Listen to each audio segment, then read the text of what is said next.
네, 오늘도 주님을 사모하며 진실한 마음으로 예배하는 우리 모든 성도님들 가운데 하나님의 크고 놀라운 은혜가 함께하여 주실 줄로 믿습니다.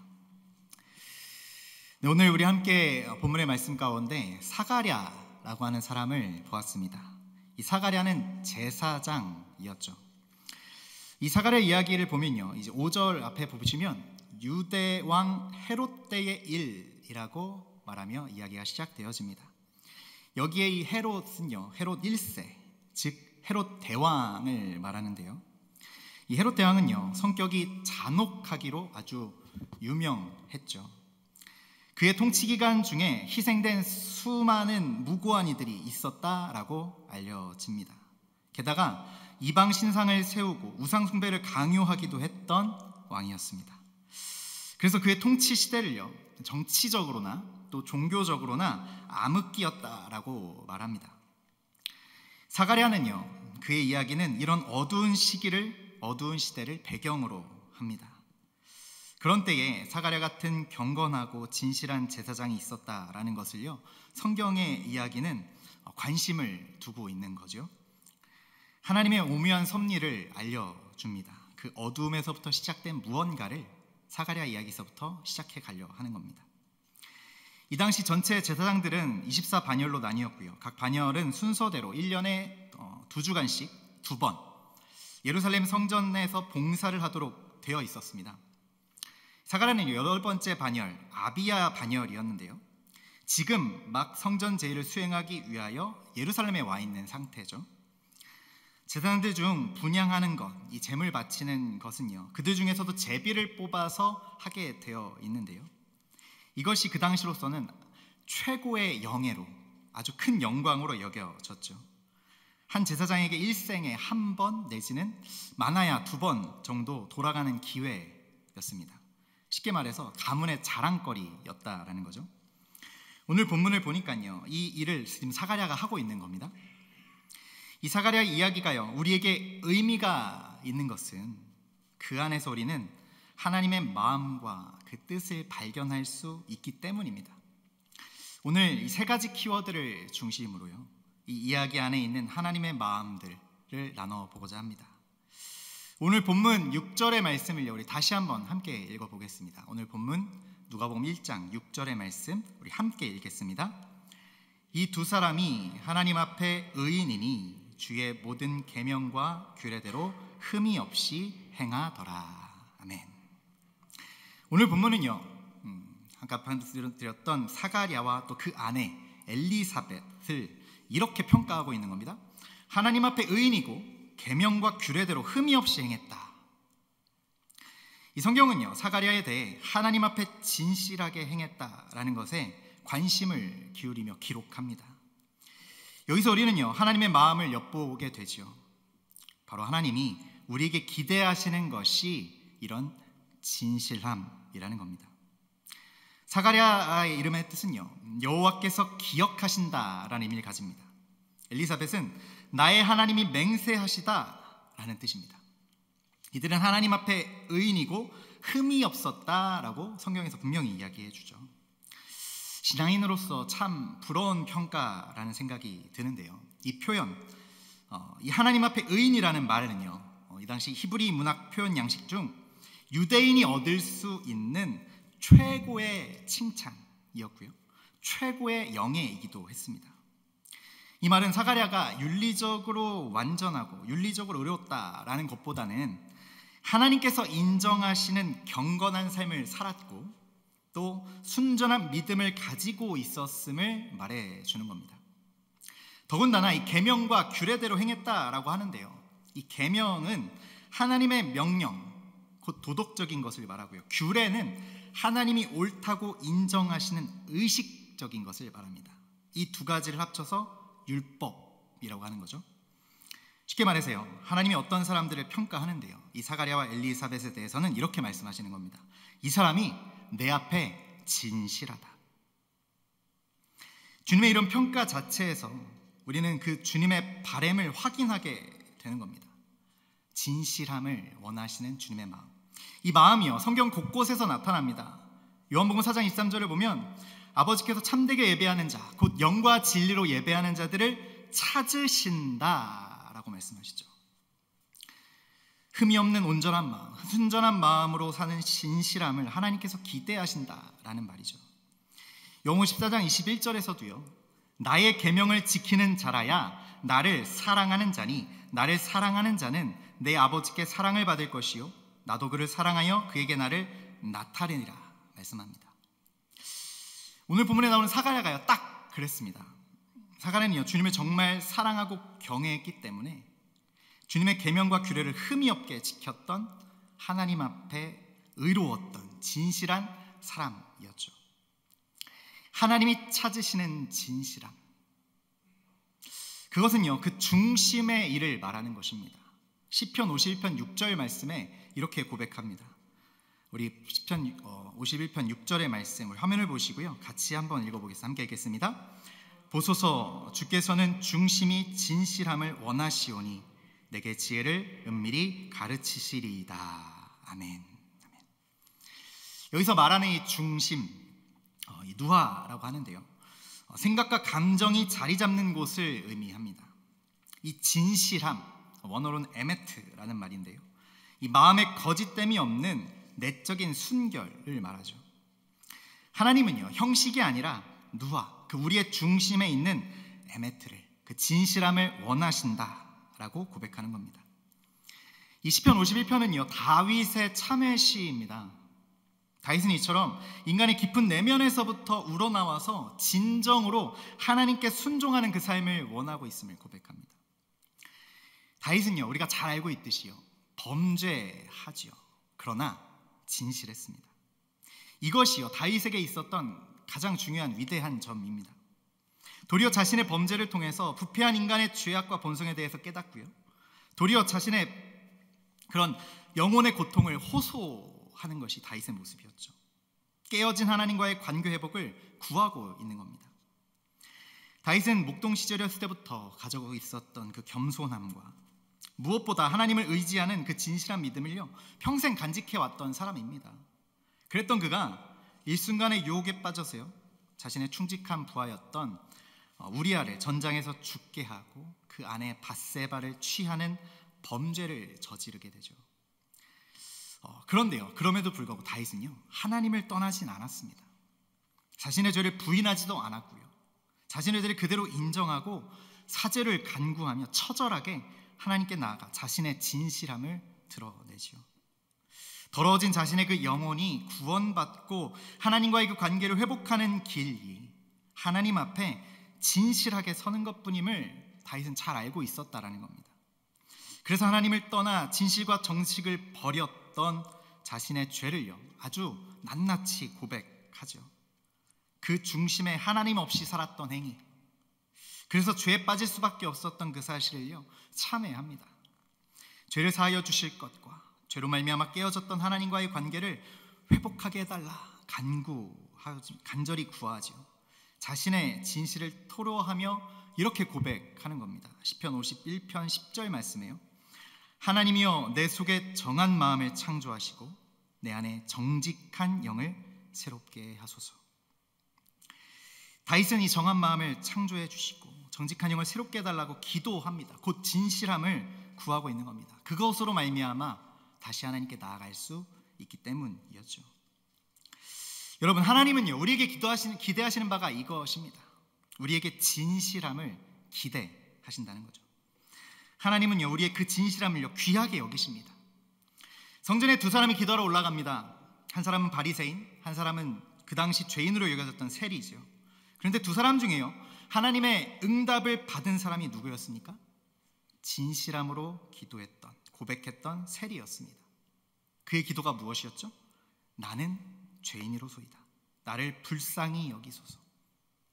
이 진실한 기도에 하나님께서는 응답하셨다 말씀합니다. 여러분, 이처럼 하나님은요 그 진실함을 보십니다. 외모가 훌륭했던 다윗의 형들 엘리압, 마비나답, 삼마 등등등을 다 통과시키시고요 그 진실함, 중심을 보시는 하나님께서 다윗에게 기름을 부으십니다. 사람은 외모를 보거니와 나 여호와는 중심을 보느니라 말씀하시죠. 사랑하는 여러분, 우리의 중심은 과연 어떠합니까? 여러분, 하나님이 기대하신 그 진실함의 자리에 우리의 중심을 분명히 세워갈 수 있기를 간절히 바랍니다. 우리의 중심 가운데 우리 안에 남아있는, 우리 안에 가장 크게 있는 것은 과연 무엇입니까? 그 하나님의 기대하심 가운데 우리의 중심이, 우리의 삶이, 우리의 영이 맞춰져 가시는 저 여러분, 우리 모든 종교 가족들 되시기를 간절히 주님의 이름으로 축원합니다. 이어서 오늘 본문 9절부터 13절의 말씀을 다시 한번 좀 읽어보면 좋겠습니다. 오늘 본문 1장 9절로 13절까지의 말씀 한 목소리로 함께 읽겠습니다. 제사장의 전례를 따라 제비를 뽑아 주의 성전에 들어가 분향하고 모든 백성은 그 분향하는 시간에 밖에서 기도하더니 주의 사자가 그에게 나타나 향단 우편에 선지라. 사가랴가 보고 놀라며 무서워하더니 천사가 그에게 이르되 사가랴여 무서워하지 말라. 너의 간구함이 들린지라. 내 아내 엘리사벳이 내게 아들을 낳아 주리니 그 이름을 요한이라 하라. 아멘. 네, 여기서 이 사가랴가 기도할 때요, 천사가 나타났습니다. 그리고 놀라고 무서워하는 사가랴에게 천사가 이야기하죠. 너의 간구함이 들린지라. 여러분, 이 장면에서 우리는요, 또 이 하나님의 마음이 무엇인지 깨닫게 됩니다. 하나님은 어떤 하나님이신지, 하나님은 우리의 그 기도를 들으시고 응답하신다라는 것, 우리는 확실하게 보게 되는 겁니다. 너의 간구함이 들린지라. 내 아내가 내게 아들을 낳아주리라. 하나님의 기도를 들으시고 응답하심입니다. 마치 한나의 기도를 들으시고 응답하셔서 사무엘을 주신 것 같은 그런 모습이죠. 사가랴의 그 기도를 들으셨습니다. 사가랴는요, 성전에서 이 불을 준비하고 제단을 청소하고 분향하고 제단에 제물을 바치는 일을 해야 하는 사람이었죠. 이 분향한다라는 것, 오늘 요즘 말로 표현하면 아주 강력한 예배의 모습입니다. 가장 거룩한 의식이 바로 이 하나님께 분향하는 일이었죠. 2만여 명 되는 그 제사장들 중에, 그리고 각 반열에 900여 명가량 되는 그 가운데에 제비가 뽑혀서 분향했다라는 것, 아까도 말씀드렸지만 가문의 영광이고요, 놀라운 축복이었습니다. 이 하나님의 섭리이죠. 최대의 영광, 그런 특권의 시간에 기도할 수 있었습니다. 그 거룩한 자리에 그 자신이 서 있었다라는 것, 정말 놀라운 일이었다라는 거죠. 이 당시 모든 이스라엘 백성들은요, 하루 3번 성전뜰에 모여서 기도하게 됐는데요, 첫 번째 아침 기도 시간과 또 이 세 번째 이 저녁 기도 시간에는요, 이 제사장이 분향하는 시간에 드리게 되었습니다. 오늘 본문에는요, 사가랴의 간구함이 들렸다라고 이야기를 하는데요, 여기서 이 간구, 이 데시스라는 말에는요, 특별한 기도 제목을 가지고 기도하는 것을 말합니다. 사가랴는요, 아마 2가지를 기도했을 겁니다. 먼저는 아들을 달라고 기도했겠죠. 그리고 또 한 가지는 그 이스라엘에게 오실 평화와 구원을 가져올 메시아를 위하여 기도했을 겁니다. 메시아의 오심을 위해 기도했겠죠. 그에 대하여서 하나님께서 응답하신 겁니다. 내 아들의 이름을 요한이라 하라. 응답이 이루어졌습니다. 요한이란 이름의 뜻, 여호와는 자비하시다라는 의미죠. 내 간구를 주께서 들으셨다라고 말씀하시는데요, 이것은요, 이미 사가랴가요, 이 아이를 위하여 끊임없이 계속해서 쭉 기도해 왔다라는 사실을 전제한 말입니다. 이름을 정하는 일이요, 당시 아버지의 권한이죠. 그런데 하나님이 그것을 미리 정하셨습니다. 태어나지도 않았는데요, 이름을 주셨어요. 이것이요, 그 하나님의 응답이 당연히 필연적으로 반드시 이루어질 것임을 보여주는 겁니다. 하나님이 처음부터 그 아기를 자기의 것으로 점 찍으신 것이죠. 그는 하나님의 아기인 겁니다. 하나님의 응답이었다라는 것이죠. 기도에는요, 이처럼 응답이 있습니다. 사가랴는 간구할 줄 아는 사람이었습니다. 하나님 앞에 진실한 사람이었고요, 하나님의 말씀을 지킬 뿐만 아니라 하나님 앞에 부르짖어 기도하는 사람이었죠. 하나님을 신뢰했기 때문에 자신의 문제를 가지고요, 자신의 방법이나 자신의 경험으로 해결하지 않고 주님 앞에 그것을 내려놓고 기도하고 응답을 기다리는 믿음의 사람이었다라는 겁니다. 기도의 사람, 응답을 믿고 간구한 사람이었다는 것이죠. 여러분, 우리는요, 다윗에게서도 비슷한 모습을 봅니다. 다윗 또한 하나님의 응답을 믿고 기도하죠. 시편 51편 7절로 9절의 말씀입니다. 우리 화면을 보시고 같이 한번 읽으면 좋겠습니다. 시편 51편 7절로 9절까지 말씀 함께 읽겠습니다. 우슬초로 나를 정결하게 하소서. 내가 정하리이다. 나의 죄를 씻어주소서. 내가 눈보다 희리이다. 내게 즐겁고 기쁜 소리를 들려주시사 주께서 꺾으신 뼈들도 즐거워하게 하소서. 주의 얼굴을 내 죄에서 돌이키시고 내 모든 죄악을 지워주소서. 아멘. 용서의 은총을 주실 그 하나님을 믿음으로 이렇게 기도합니다. 그래서요, 우슬초로 자신의 죄를 씻어 눈보다 더 희게 해달라라고 기도하고 있습니다. 이 우슬초는요, 이 박학과의 식물입니다. 구약시대 히브리인들은요, 여러 정결 의식을 행할 때에 이 피를 찍어서 뿌리는 도구로 이 우슬초라는 식물을 사용했다라고 하죠. 나병이 나았을 때에 피를 뿌리는데 이때에도 이 우슬초를 사용해서 피를 뿌렸다라는 거죠. 부정한 물건이나 시체를 만진 사람들을 다시 정결케 할 때에도요, 이 우슬초로 피를 뿌려 깨끗하게 했습니다.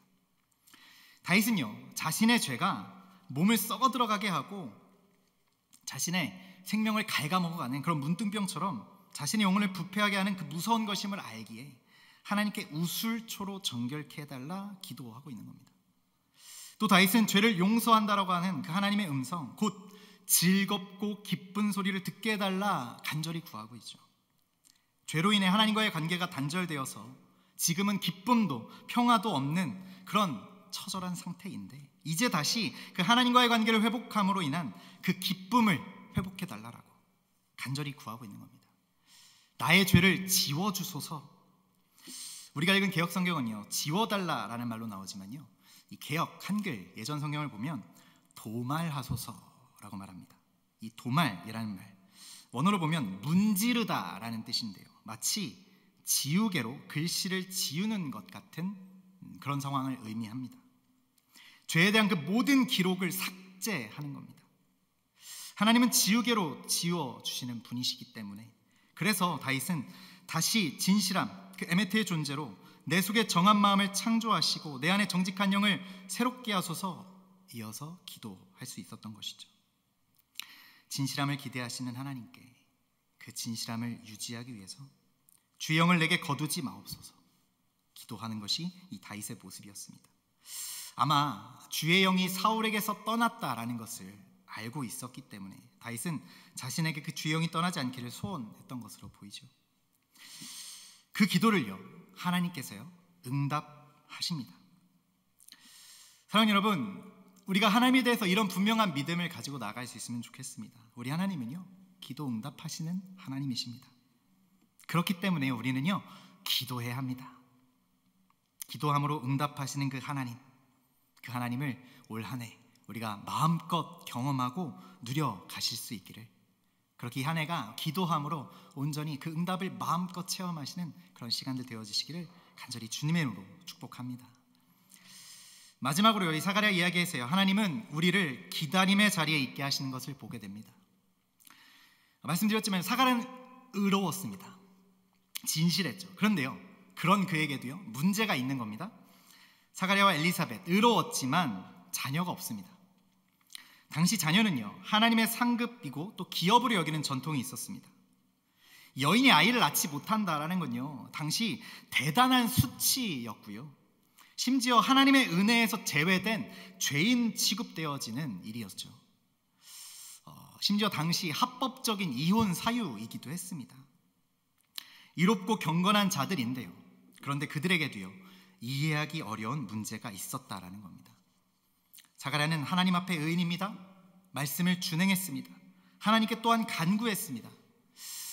여러분, 상식적으로요 이런 사람의 기도면요 당장 그 기도가 이루어지는 것이 좀 자연스럽게 보여지지 않으십니까? 그런데요 사가랴에게는요 오랜 시간 응답되지 않았던 기도 제목이 있었다라는 거죠. 응답되지 않았던 마음의 고통이 여전히 있는 상태였습니다. 그들이 하나님 앞에 그 자녀를 원했지요. 다시 말씀드리면 진실한 사람이었습니다. 의인이었습니다. 말씀대로 살았습니다. 하나님께 간구한 사람입니다. 그런데도요 그가 원했던 그 자식을 하나님께서 아직 허락하지 않으셨습니다. 이것이 무슨 뜻일까요? 기다림의 자리 가운데 그들을 내어 두신 겁니다. 여러분, 이런 일들이요, 우리에게도 참 많이 있습니다. 기다림 가운데 두는 일. 우리가 하나님의 뜻대로 산다고 하는데요, 그럼에도 불구하고 기도 응답이요, 너무 더딜 수 있습니다. 물론 성경은요, 잘못 정욕으로 구하거나 믿음 없이 구하는 것은 얻기를 기대하지 말라라고 말씀하기도 하시죠. 그럴 때는 기도 응답이 없는 것 이해가 되기도 합니다. 그런데요, 오늘 본문에 나오는 사가랴와 엘리사벳, 그 사람들은요, 그런 사람들이 아니었다는 거죠. 하나님 앞에 의인이다라고 할 정도면요, 그 관계가 보통이 아니었다라는 겁니다. 그런데도요, 기도 응답이 오지 않고 있는 거죠. 이것을 기다리게 하시는 겁니다. 기다림을 배워야 했던 것이죠. 마치 이스라엘 백성들에겐 그들이 40년간 걸었던 광야와 같은, 바로 그 기다림을 배우는 자리에 그들이 처했던 것 같은 상황이 사가랴와 엘리사벳에게도 있었다라는 겁니다.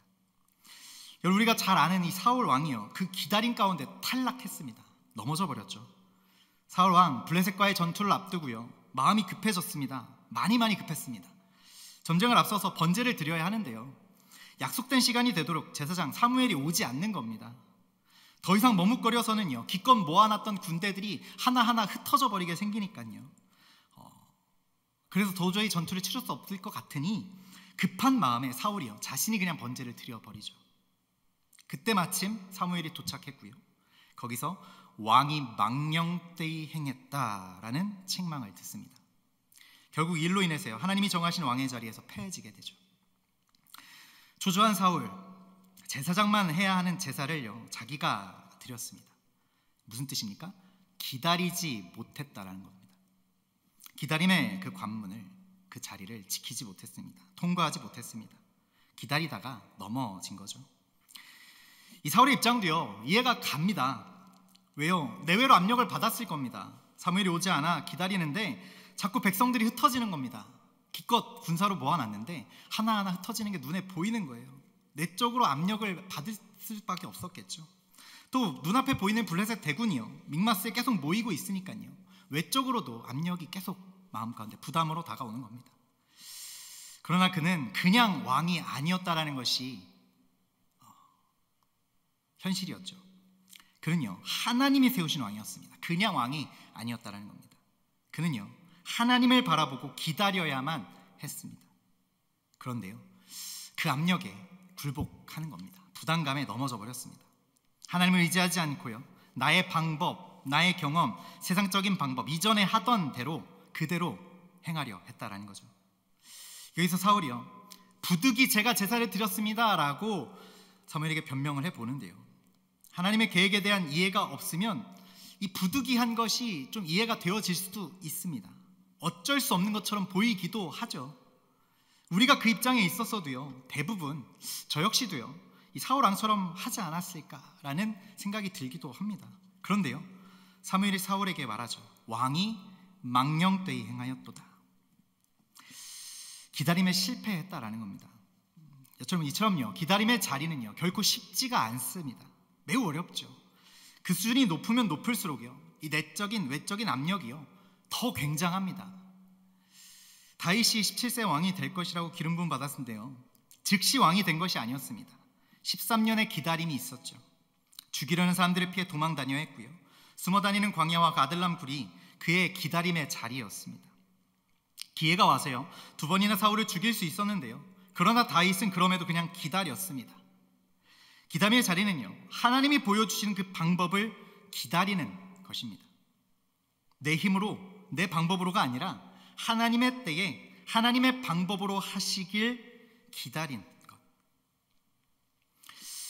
사랑하는 여러분, 우리는요, 과연 사울에 가까우십니까? 아니면 다윗에 가깝습니까?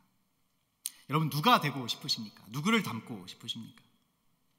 사랑하는 성도 여러분, 이 기다림의 자리를 통과하시길 바랍니다.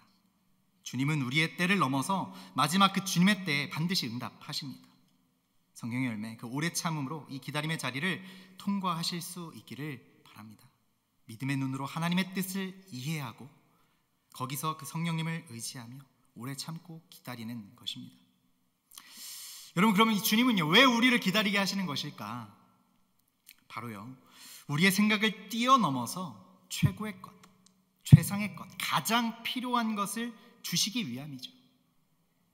사가랴와 엘리사벳은요, 자녀를 구했습니다. 그런데요, 주님의 계획은요, 그저 그들의 가문을 이어갈 그냥 자녀 수준이 아니었다라는 거죠. 오늘 보면 15절과 16절의 말씀입니다. 오늘 보면 15절 16절 말씀 우리 함께 한 목소리로 읽겠습니다. 이는 그가 주 앞에 큰 자가 되며 포도주나 독한 술을 마시지 아니하며 모태로부터 성령의 충만함을 받아 이스라엘 자손을 주 곧 그들의 하나님께로 많이 돌아오게 하겠음이라. 아멘. 주님의 계획은요, 그들의 상상 그 이상이었습니다. 이는 그가 주 앞에 큰 자가 되며 메시아의 선구자가 되게 하셨습니다. 주님은요, 더 큰 것, 가장 필요한 것, 최상의 것을 주셨습니다. 이어진 17절 말씀을 보면 주를 위하여 세운 백성을 예비하리라 라고 기록하는 장면이 나오죠. 하나님의 계획은 사가랴 엘리사벳을 통해서 예수님이 오실 길을 예비하는 세례 요한을 보내시는 것이었습니다. 주님은요, 우리에게 이것을 원하시는 겁니다. 기다림을 통해 하나님께서는 이것들을 계획하고 계시죠. 요셉을 보디발의 가정총무로 삼기를 원하지 않으셨습니다. 더 기다리게 하십니다. 결국 애굽 전체의 총리가 되기를 원하시죠. 그래서 기다림의 자리, 그 감옥에 들여보내십니다. 주님은요, 단순히 베드로가요, 물고기를 많이 잡는 성공한 어부가 되기를 원치 않으셨어요. 베드로를 통해서 영혼들을 건지고 사람들을 낚는 어부가 되기를 원하십니다. 그래서요, 밤새 수고하지만 얻은 것이 없게 하셨습니다. 우리가 알거니와 하나님을 사랑하는 자, 곧 그 뜻대로 부르심을 입은 자들에게는 모든 것이 합력하여 선을 이루는 줄 아느라. 기다림의 자리에서 그 오래 참음으로 그 주님의 때까지 기다리실 수 있는 저와 여러분의 되시기를 간절히 바랍니다. 여러분, 기다림을 통해서 주님은요, 우리를 주님을 닮은 주님의 자녀로 만들어 가십니다. 하나님은 기다림을 통해 우리들을 변화시켜 가길 원하시죠. 하나님이 원하시는 것이 무엇인지, 하나님의 관점은 무엇인지, 하나님의 심정이 어디로 향하고 있는지, 그의 시선이 어디를 향하고 있는지를 보게 하신다라는 것이죠. 이 기다림을 지나 우리가 겪게 될 일이 과연 무엇이겠습니까? 나를 나보다 더 잘 아시는 분, 가장 지혜로우신 우리의 삶의 주관자, 창조주이시며 설계자 되신 그 주님께서 나의 동행자이심을 깨닫게 되고 만나게 된다라는 것이죠. 주님께서 나와 생명으로 함께 하심을 그 가운데서 보게 되는 겁니다. 이 기다림의 과정에 있는 성도 여러분, 오래 참음으로 그 하나님의 뜻, 하나님의 목적, 하나님의 승리를 경험케 되시기를 간절히 주님의 이름으로 축원합니다. 사랑하는 여러분, 주님의 그 기대에 합하여 살아가시기를 바랍니다. 주님은요, 우리에게 진실함을 기대하시고 요구하십니다. 믿음의 주 온전케 하신 그 예수님을 바라보면서 하나님께 진실함으로 나아가실 수 있기를 바랍니다. 그렇게 기도하며 나아갈 때 기다림을 지나 반드시 응답하시는 그 주님을 신뢰하시는 저와 여러분 모두 되어지시기를 간절히 소망합니다. 그렇게 기대와 소망 가운데 기도하며 기다림의 자리를 넉넉히 통과해 가시기를, 그래서 그 주님의 응답 가운데 올 한 해를 풍성히 누려 가시기를 간절히 예수 그리스도 이름으로 축복합니다.